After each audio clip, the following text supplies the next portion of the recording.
You still go to Mass. You still make the sign of the cross. You might even pray the rosary from time to time. But something is missing. Not visibly, but vitally. The flame is low. And if you're honest, sometimes your heart feels indifferent. This is what the saints feared most. Not sin, but lukewarmness. Pope Leo XIV speaks with sorrow. Better to be cold, for the cold still shivers. But the lukewarm? They sleep. The Church does not condemn the struggling soul. She embraces it. But she does warn the lukewarm soul, the one that no longer feels the need to struggle. In the book of Revelation, the Lord says, "I will spit you out of my mouth." These are not harsh words, they are grieving words. The sorrow of a God who is near but not loved. Present but unwelcomed. You might ask, how did I get here? The answer is often subtle. It begins with busyness, then excuses, then faith becomes background, not center. We still believe, but we no longer burn. We no longer ache for the Eucharist. We no longer tremble in confession. We no longer weep at the cross. Pope Leo once met a man who said, "I've lost my fire, Holy Father." The Pope asked, "When did you last sit before the Blessed Sacrament and say nothing?" The man could not remember. That was the beginning of his return. Because sometimes to relight a flame, you have to stop fanning ashes. You have to sit, to wait, to say, "Jesus, I miss loving you." That is not shame. That is awakening.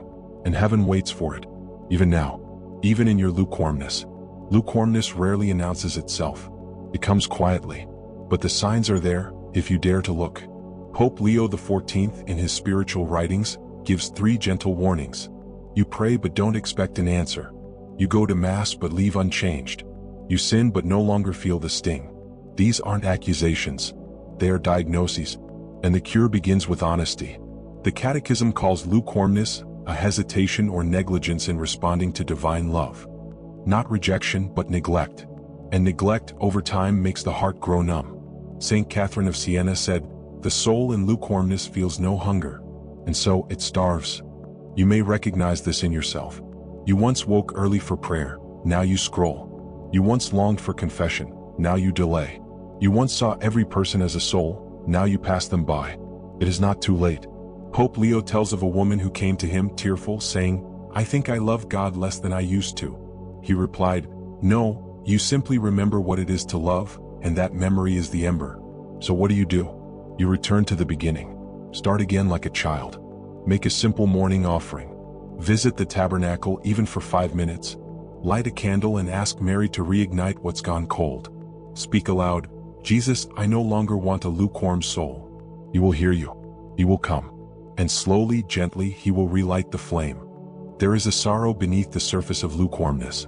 Not loud, not weeping, but heavy, like fog in the soul. The lukewarm heart often says, 'I'm fine.' But in quiet moments it feels the ache. Why do I feel so far from God? Pope Leo XIV calls this the sadness of the distant child. Because lukewarmness is not peace. It is absence. The soul has not rejected the Father, but it no longer rests in his arms. Some saints say this pain is actually grace. It is the flicker of conscience, the last echo of intimacy crying out, "Come back." But the danger is real. Because lukewarmness doesn't shock. It dulls. It doesn't wound. It numbs. It doesn't terrify. It lulls. And the soul slowly forgets the fire it once carried. Saint Ignatius of Loyola warned that the devil tempts devout souls by first making them comfortable, then routine, then disinterested. And the soul, still practicing the faith, stops encountering the person. Pope Leo tells of a young man who had not missed Mass in years. But he confessed, "I feel nothing." The Holy Father said, "It is not that you feel nothing.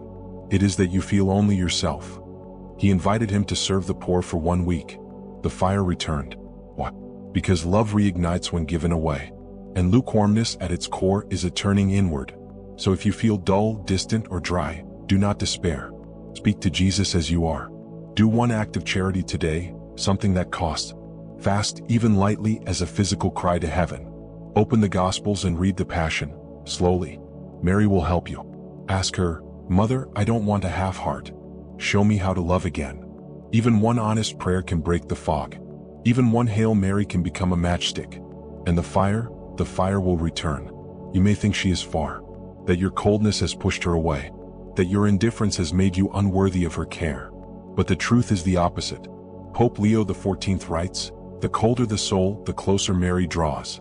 Because she is a mother, and mothers run to the fevered child. Mary does not wait for your perfect devotion. She comes when you need her most. The saints often saw her tenderness for the lukewarm. Saint Faustina wrote that Mary bends low to touch even the embers. Saint Alphonsus said she watches especially over those who are falling asleep in faith. Because Mary knows, the lukewarm are not rebels. They are forgetful children, and she has not forgotten them.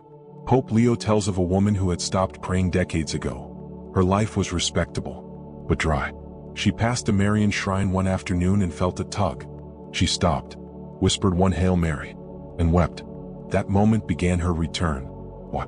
Because the mother had been waiting, not judging, not demanding, just waiting.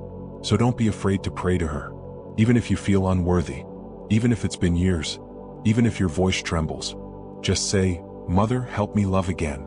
She will come. She will lift you. She will carry you, like she carried Jesus, through the desert, through the cold, back into the arms of the Father. Because the lukewarm are not lost. They are only waiting to be warmed. And she brings fire. You kneel. You stand. You listen. You receive. But somewhere inside it feels like routine. You go to Mass, but you leave unchanged. This too is a sign of lukewarmness. Pope Leo XIV warns, when the holy sacrifice becomes habit, the heart must be reawakened, or it will sleep through heaven. The Mass is not just a ritual. It is the cross, made present. The lamb, offered again. The veil pulled back. But when the soul grows lukewarm, even the miracle feels common. And that is dangerous, because we start to treat the Eucharist like a symbol. We arrive late. We whisper instead of adore. We leave early, chasing errands rather than staying in awe. The Church teaches that the Eucharist is the source and summit of the Christian life. It is not part of the week. It is the center. And yet, how many sit at the foot of the altar without trembling? Pope Leo shares a story of a teenager who confessed that Mass felt boring. I don't get anything out of it, he said.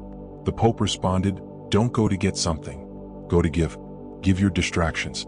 Give your silence. Give your tiny flame, and he will feed it. Because that's what the Mass is. Not a stage, a table, a sacrifice, a meeting with a person who dies again for love of you. So what should you do? Start small. Before Mass, say, Jesus, awaken me. During the consecration, close your eyes. Whisper, my Lord and my God. After communion, linger. Don't rush out. Stay like John at the foot of the cross. Because the lukewarm soul is not far. It is simply numb. And nothing heals numbness like adoration. Sometimes the lukewarm don't need a new prayer. They just need a true one. A simple, pierced whisper, Lord, set me on fire. Pope Leo XIV says, one honest sentence, prayed from the bottom, burns more than 100 recited from the surface. The saints called this compunction, the holy ache that leads to tears, then healing. It's not sadness. It's awareness. The moment you realize how far your heart has drifted, and dare to return. You may not know where to begin. You may not feel worthy. You may feel like your words fall flat. But if your heart is honest, that's all heaven needs. Pope Leo tells of a man who walked into a chapel after 20 years away. He could not remember a single prayer. He just knelt and said, Lord, I'm sorry. I want to start again. That was the beginning of his healing. Not a script, not a litany, just a cry. The Catechism says, prayer is the raising of the heart and mind to God. Not the mouth, not the performance, the heart. So if your devotion feels flat, pray this today. Jesus, I don't love you as I should, but I want to. Teach me. Wake me up. Say it slowly. Say it from the inside. Say it as often as needed. Because even one true flame can relight the whole soul. Lukewarmness never says never. It says later. Later I'll pray. Later I'll go to confession. Later I'll fix my soul. But the saints cry out, later is not promised. Pope Leo XIV warns, the lukewarm soul is not frozen in defiance but lulled in delay, and that delay can cost everything. You may feel it now, the nudge, the whisper, come back, begin again. But another voice says, not today. You're tired. You're not ready. Wait. That is not the voice of heaven. That is the voice that wants you to sleep through grace. The Church teaches that the call to conversion is always now. Not because God demands urgency, but because love does. Love cannot wait to return.